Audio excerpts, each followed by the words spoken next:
Hey everyone, welcome to Stewardship Leader. I'm your host, Leo Sabo, and today we begin a three-part conversation with Bob Lotich from seedtime.com.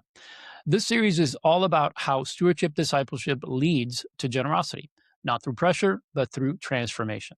In this first episode, we begin with Bob and Linda's story, from extreme lack to extravagant generosity. Their journey offers a powerful case study in what happens when financial stewardship is rooted in kingdom purpose. Today, we'll explore the mindset shifts, the habits, and the spiritual convictions that move them from financial chaos to financial and extraordinary generosity, and what churches can learn from their journey. Bob, welcome to Stewardship Leader. I'm so excited that you joined us today. Leo, thank you so much for having me. It's an honor. I'm excited to chat. Can't wait to dive in. Me as well. Well, let me do a formal introduction for those that may not be familiar with you. So, Bob found himself at his breaking point in his early 20s, overwhelmed by debt and stranded 1,000 miles from home with only $7 to his name. After crying out to God for wisdom and discovering a simpler and far more effective approach to money, he reached a level of financial freedom he never dreamed possible. Having a paid off house by age 31, and even reaching a personal goal of giving $1 million away by age 40. For the last 15 years, he shared his best lessons with over 52 million readers and listeners of his award-winning blog, seedtime.com, and Seedtime Money podcast. He's also an author. He's written a book that he's generously sent to me recently. It's called Simple Money, Rich Life. Highly encourage you to read this. He's also has some great resources on his website that I think you will find extremely, extremely beneficial. So, Bob, again, thank you for joining us. Anything else you want to add before we jump into this topic? I don't know. I'm just excited to dive in and can't wait to chat and see what kind of questions you got up your sleeve. Awesome. Well, it's been a long time that I've wanted to have you on, so I'm so grateful that you finally accepted. Not that you have been offered before, but I'm just glad that we're finally connected and that we can have this conversation. I've been a longtime follower of your website and the content, and so appreciate what you've really built into it and how you've served so many people. So I'm very excited to have you on today and for the next couple episodes. So let's start with your story. Can you take us back to that moment when you had just $7 to your name, 1,000 miles from home? What was happening? How did that become the beginning of a stewardship transformation for you and for your wife, Linda? Yeah. No, I mean, it sounds pretty dramatic. It And does. in the moment, like it was just kind of normal life, Mhm.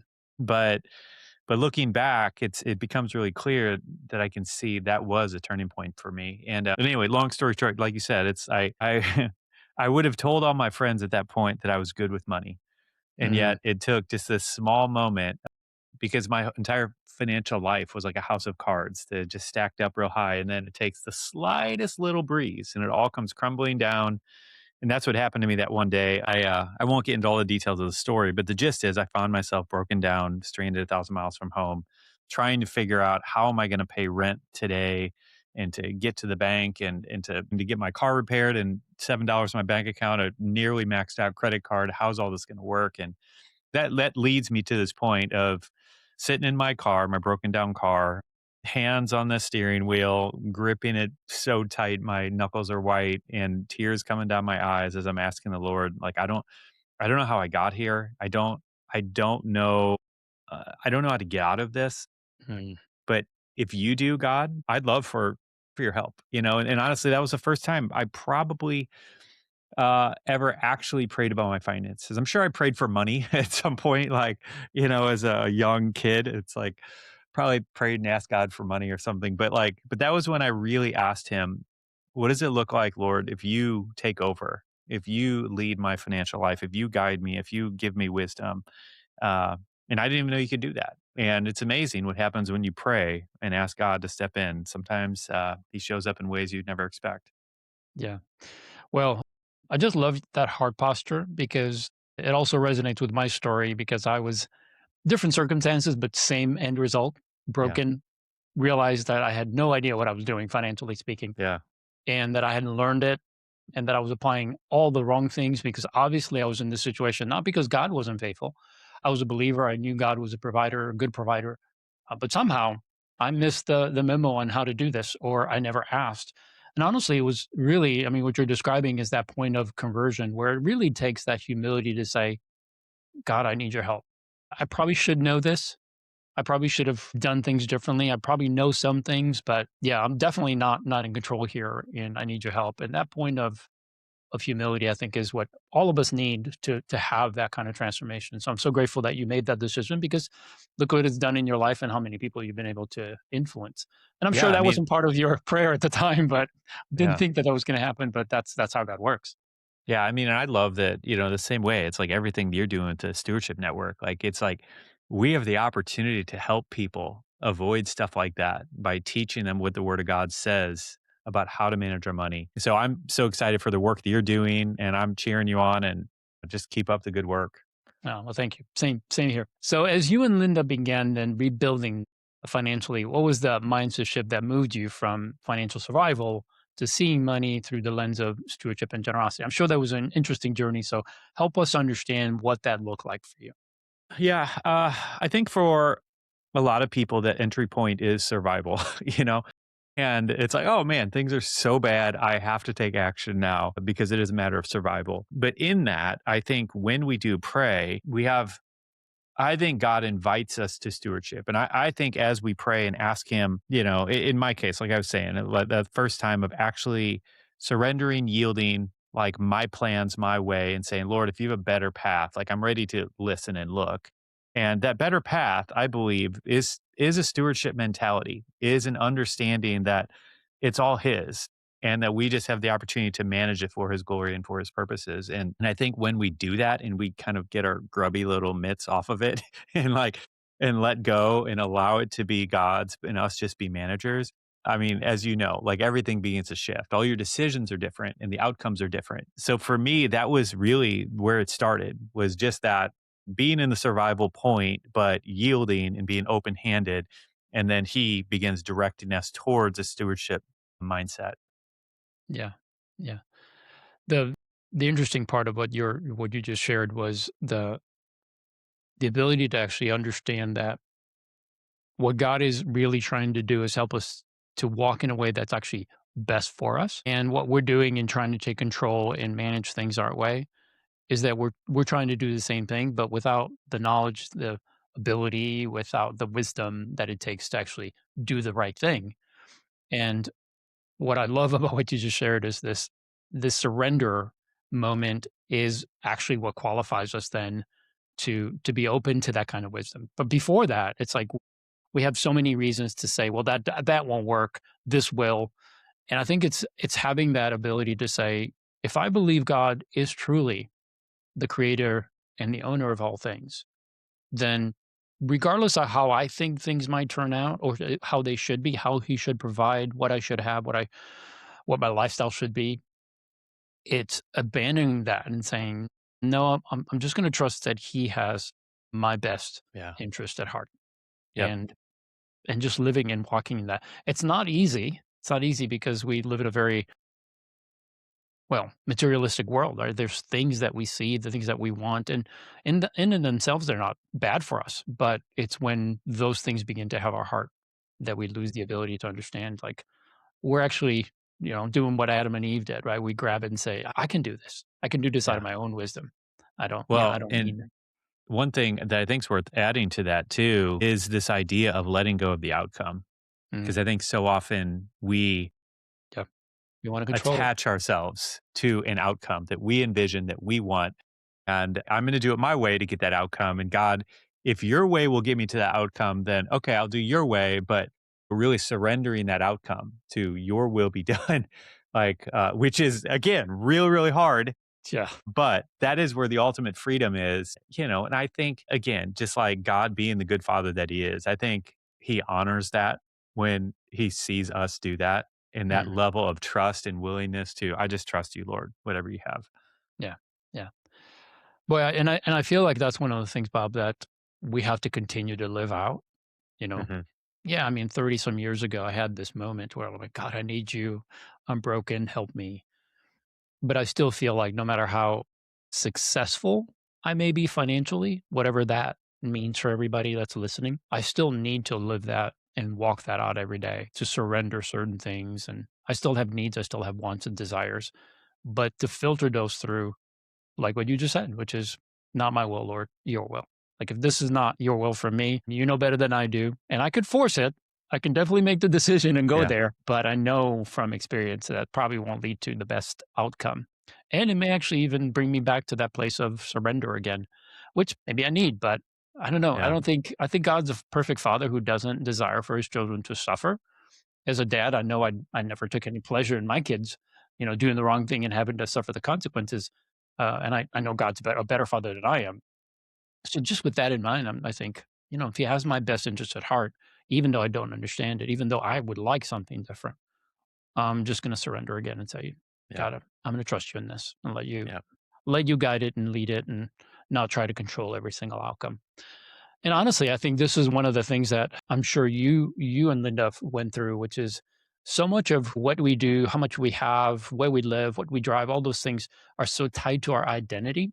And Hmm. that's why it's driven by our emotions because we may see ourselves as either a success or failure based on how much money we have, what our net worth is, all of that.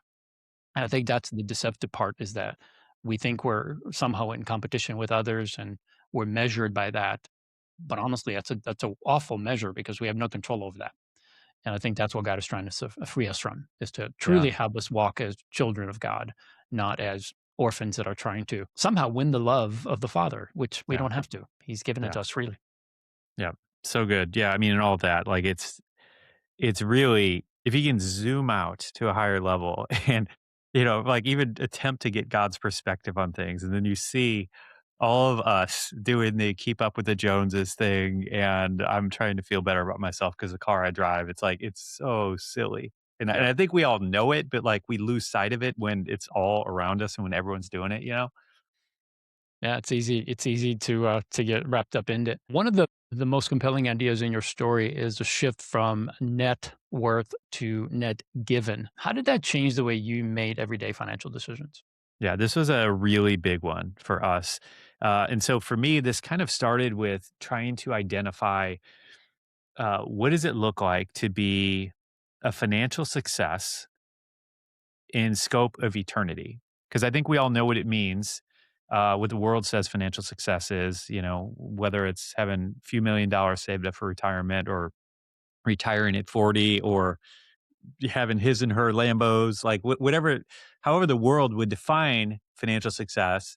There's one common thing that unites them all, and it always involves or revolves around accumulation. Mhm. And so then, if we think about, and so this was something I was wrestling with years ago, like trying to figure this out because it's like I want to keep track of the finances that God's entrusted to me, and I want to track my net worth. Like I think that's a good metric to measure, but like we had this desire in our heart to give away lots of money. And we felt like God put this is part of what we were called to do. And so these two things are like diametrically opposed, Mhm. because net worth is accumulation number of how much you've essentially accumulated. And then if we keep stretching and giving, it's, fundamentally like pulling our net worth down. And so I'm just struggling with this. Like, what do I do here, Lord? And I felt like the Lord just revealed to me. So why don't you just start tracking your giving and make that your number one metric of financial success? And I so love we that. began tracking what we called our net given, which essentially is a running total of everything that we had given up really since we got married. And what was so cool about it, Leo, that like really surprised me, that was unexpected, is that it changed the way we saw giving and our personal finances because now it was a game and now it was we're trying to level up. And whereas before, I wanted to see our net worth grow every year. And that was kind of like the main thing that I was excited about or whatever. Now, Linda and I are high fiving and getting excited about the fact that we just, were able to give an extra $50,000 over the last year. And so we're celebrating about that, the thing that is in line with our biggest aspiration is to be a financial success in heaven. Mm. And so fundamentally, that's what it was. But it was that shift from, all right, how do I stop making accumulation? And again, I'm not saying anything wrong with, saving for retirement. Like, I'm not saying that at all. I'm just saying, what's our number one? Because as Christians, I tend to believe like our financial success will be measured more by how much we've given than how much we've accumulated. Right. No doubt. Anyway, so that's kind of what we did. And it really helped a lot. Yeah. Boy, you've kind of challenged me all over. My wife and I have used the same software for the last 16 years or so. So I'm able to, in fact, over the weekend, we were talking about this because I was on there just updating our budget. And I went to, the all dates and did just some reporting, just kind of looking at things. And I looked at the giving, I looked at our housing, because it breaks it out in all the major categories. So we have a pretty accurate, it's not 100% accurate, but it's pretty accurate number of how much we've given. That includes, of course, our giving to our regular giving to our church and any additional giving we've given. And it's not the highest number. I wish it was, honestly. It's the second highest. Our housing, it has been the most we've spent in the last 16 years, but it's the second highest. So that's a good number. I mean, Yeah. I was Yeah. thankful for that, and I've known that number for a while, at least the percentage.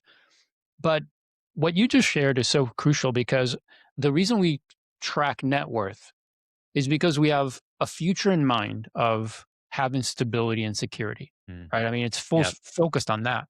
And so the idea of the net worth not going up, or if you're tracking and all of a sudden you had a bad year and it's just, you see a big drop and you're like, oh, I just lost X amount of months or years because of this drop, right? So now all of a sudden, that future date when you feel like I need to be at this point by this date to be secure, that's threatened.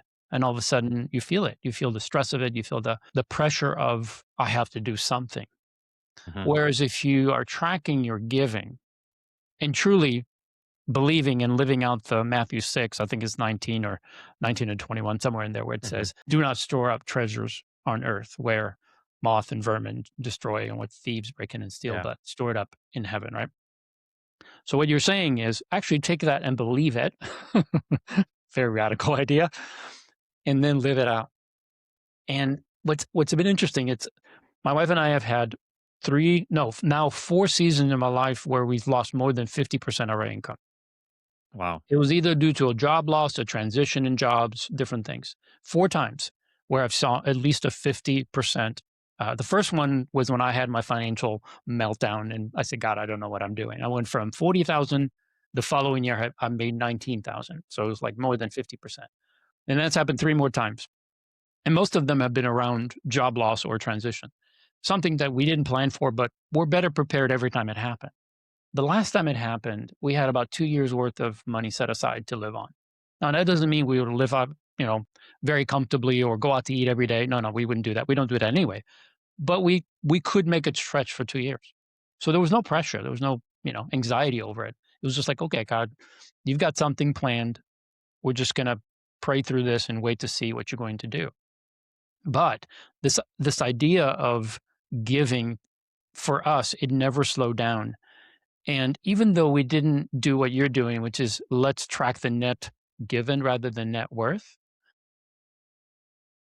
we found ourselves many times where God has challenged us to give more than we were comfortable to give and take money out that was set aside for that net worth number. Mhm.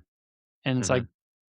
and the only way, up until now, I kind of said it this way, well, maybe God knows that I'm depending on it too much and he wants to, kind of recenter me. And I think to some degree that's true. I am a security seeker. If you're looking at money personality times, I'm definitely a security seeker. And God knows it's like, hey, the more you rely on the net worth, the more you rely on your whatever savings and investing you're doing, the less likely you'll depend on me. And I think that's true for most of us. I'm just more aware of it because I'm in the numbers and I teach it, so it's more front stage for me. But You I mean think all of both. us should consider that. Yeah, absolutely. Yeah, and just as a side note here, a couple different things. So for anybody who's like, well, that feels a little bit crazy. We track our net worth as well. We actually renamed it though. And I think you probably read this if you read a chapter or two in the book, Leo. But one of the first chapters in our book, we talk about why we renamed it. And the main reason is I don't like the term net worth. It implies Right. this is the total of your worth. Yes. And we know what Jesus says about our worth. And regardless of whether you have a whatever $100 million net worth or a negative $5 million net worth, like we're all worth immensely more than we understand to Jesus. And I think just by using that terminology, I think sometimes it can rub off on our thinking and, just subtly. And so what we decided to do instead is the same fundamental spreadsheet, but just renamed it assets under management. Because I like that. essentially we view all of the assets that God has entrusted to us, from our cars and bank accounts, investments, whatever, Hmm. more or house, all of it are God's assets that he's entrusted to us to manage. And so So again, there's something really a subtle shift there about renaming that. And every time we go in there and look at that sheet, it's like, oh, these are the assets that God has for us to management or to manage. And so for me, I need that constant reminder, like all the time, because it's so easy for me to see what's in the bank account and begin thinking, oh, that's mine. That's mine for Yes. me to do whatever I want. And I don't want to do that. I really want to be in a posture of, all right, God, what do you have for me to do? What is it that you want me to do with this money? Because it's all yours. I'm just managing it for you. Yeah. Boy, I could go deeper in this one, but I'm going to resist because I do want to cover some other things. But that was gold. So you Yeah. said that as eternal beings living on earth for only a brief moment, which is super true, Yeah. accumulation may be the wrong scoreboard. Can you unpack Yeah. that theology and how it reframe your success, the success that you guys pursue and how you do that even now? Yeah. Yeah, I mean, similar, kind of building off what we were talking about in Matthew 6:19. I mean, I think it's the New English version, I believe, New English translation. I mean, it literally says, so like since we're talking about accumulation here, it says, do not accumulate for yourselves treasures on earth, but instead accumulate them in heaven. And so back to that idea of accumulation and what should we be accumulating? And again, like just for anybody listening with a little bit of pushback, like we have a nice house, we have cars, like we take care of our kids, we go on vacations. Like we're not the people who have nothing and or like give everything away. So we're not anti accumulation, but I do think that it's really important that we prioritize correctly and we be thinking about what the Bible actually says about this. And if these verses are true, then it makes a whole lot of sense to be focusing our financial efforts, because as that passage talks about, it says, "Where your treasure is, there your heart will be." Okay, and so we can look at this a couple different ways, but I remember was it Peter Drucker said, "Whatever is measured gets managed." And so back to this kind of net giving thing. If our desire, so for example, you mentioned we had this goal to be able to give away $1 million by my 40th birthday. I know with certainty, like that we could not have done that. We would not have done it Yeah. if we weren't tracking that.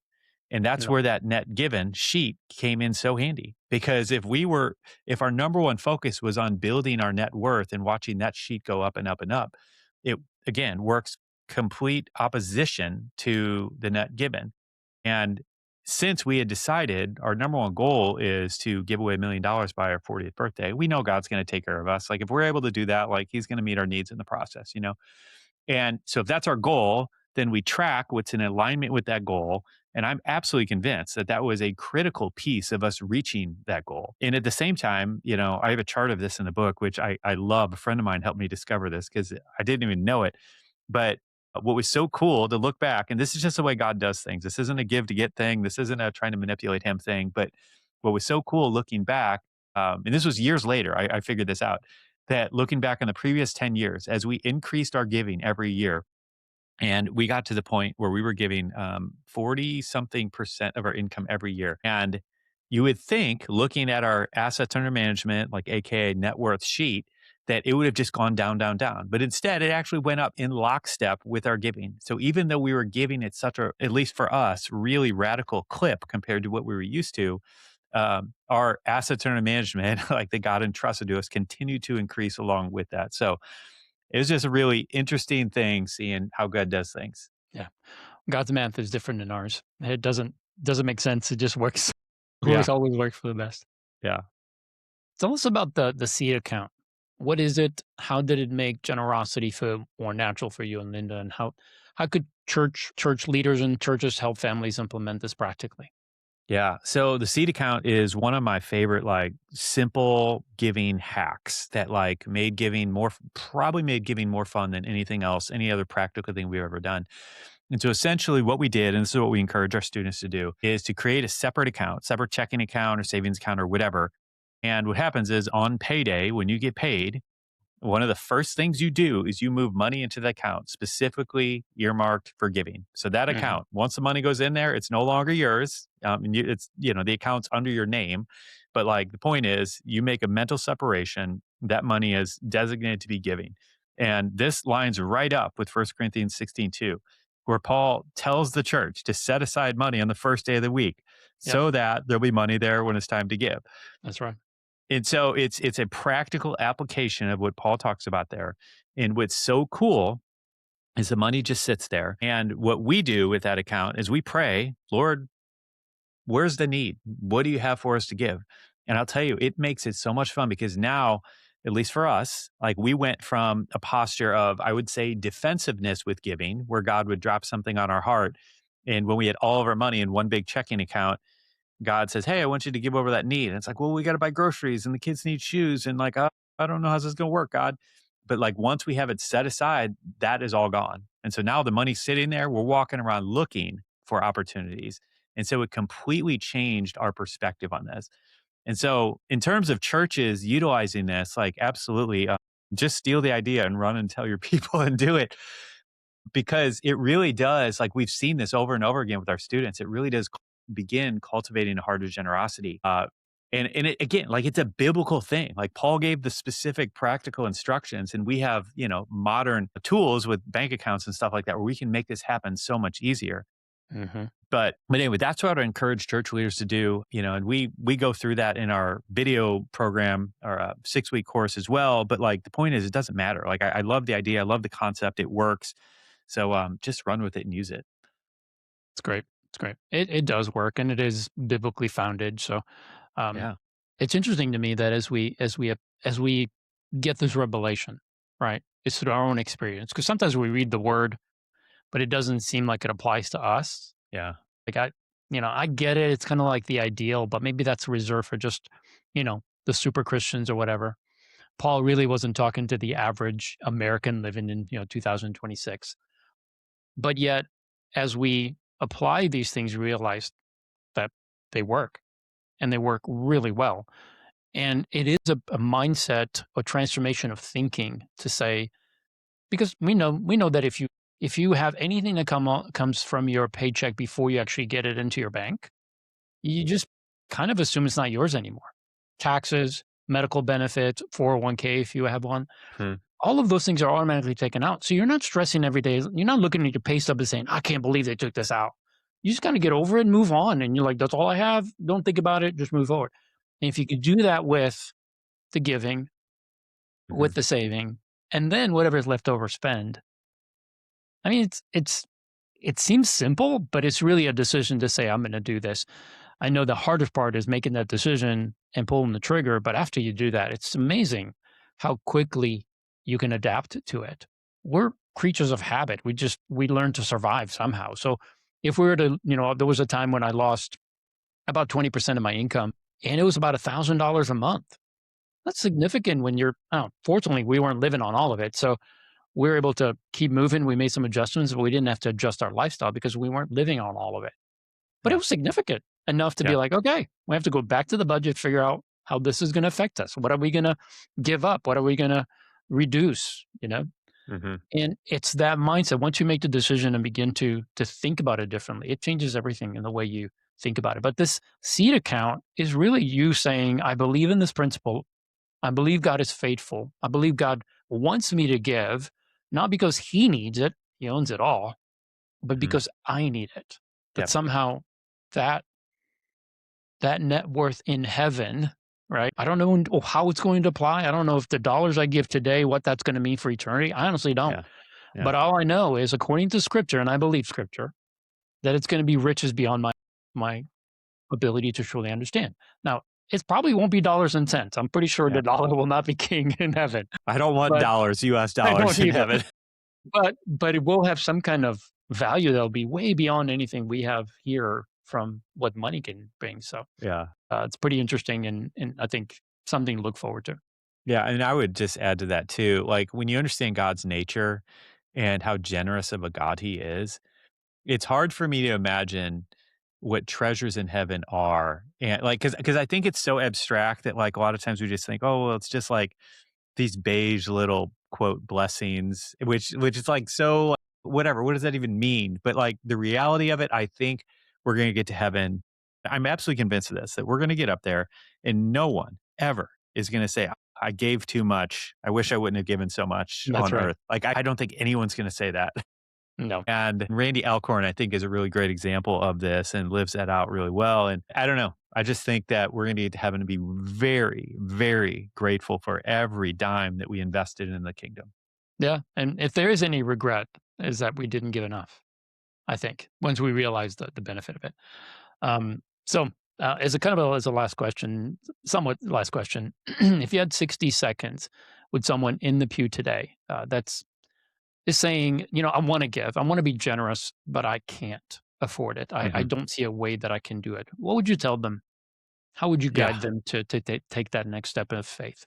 Yeah. I might be able to do it in less than 60 seconds. So it would basically be this.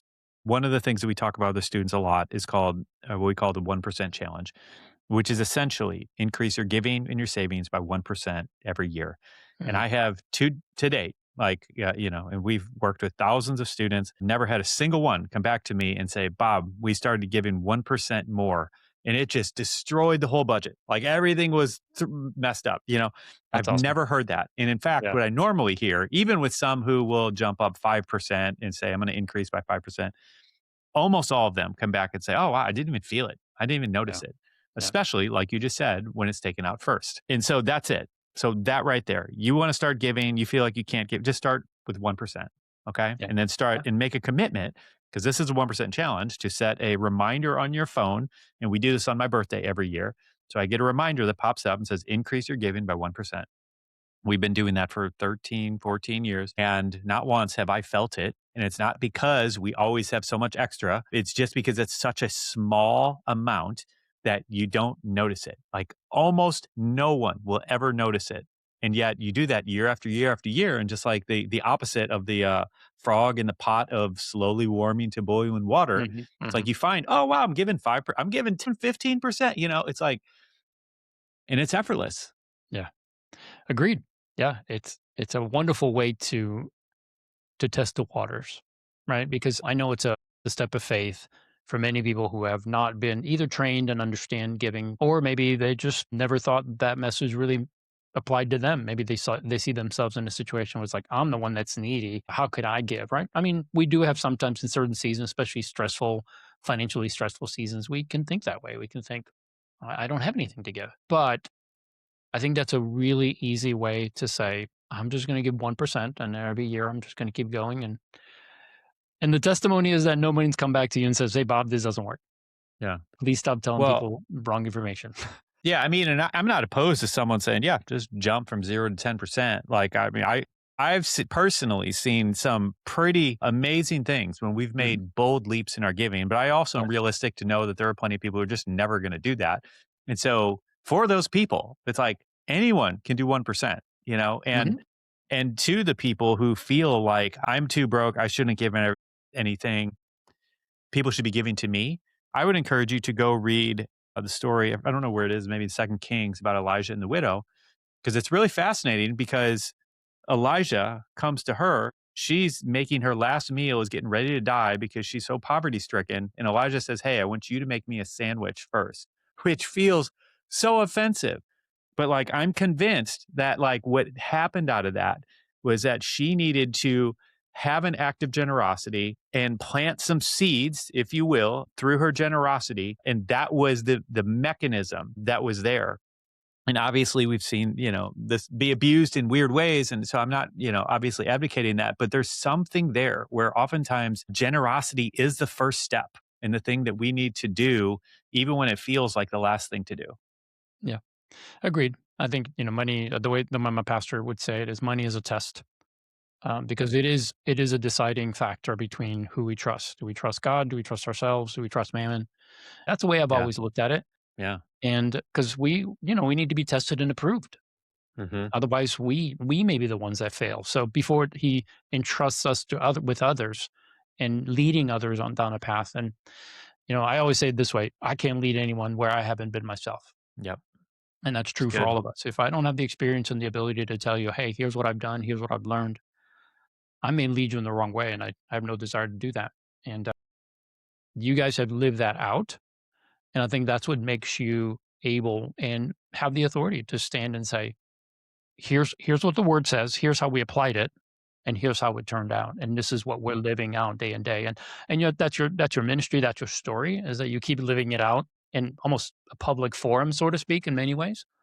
And that's encouraging because it helps people to see a model of what does it look like in real life to actually believe this and live it out. And that's what I appreciate about your ministry and what you and Linda do. Yeah. How can people learn more about you and Seed Time and what you guys are offering churches and people? Sure. Yeah. So one of our primary things right now is our True Financial Freedom program, which is a 6-week video program specifically for churches and small groups. And so and then our book, like you were saying, Simple Money, Rich Life. And you can find both of those at our website, seedtime.com. And we have a podcast, Seed Time Podcast, and Instagram, all that stuff. But yeah, seedtime.com is a great place to start. Yeah. Well, highly recommended. Bob, thank you for joining us for this episode. I look forward to the next two. But I also appreciate just the humility with which you serve, uh, how you and Linda just, you're real Yeah. and you share what you've learned. And that's what people need to see. They don't need somebody who has succeeded and never failed, but really, I mean, this is you guys walking it out. So that's what I appreciate about all that you put together and everything that you do day in and day out. So thank you for taking the time today to be with us. Appreciate it. Thank you, Leo. Really appreciate it. Well, again, thank you for joining us for this podcast. If you'd like to learn more about Bob and Linda and the practical tools available through Seed Time, we'll include some links in the show notes. And if you want to know more about our organization, learn how church leaders can build a stewardship and generosity ministry within their church, go to christianstewardshipnetwork.com. You can find resources, a community that is built on helping church leaders understand and apply biblical stewardship to the ministry so that they're equipping the saints for the work of ministry. Money is a big deal. We should be teaching our people how to do it. And we just help churches to know how to actually do that. Join us for the next episode as we move from story to systems and talk about why people often want to give more, but simply don't know how to get there. We'll cover that in the next episode with Bob. Thanks again, and we'll see you next time on Stewardship Leader.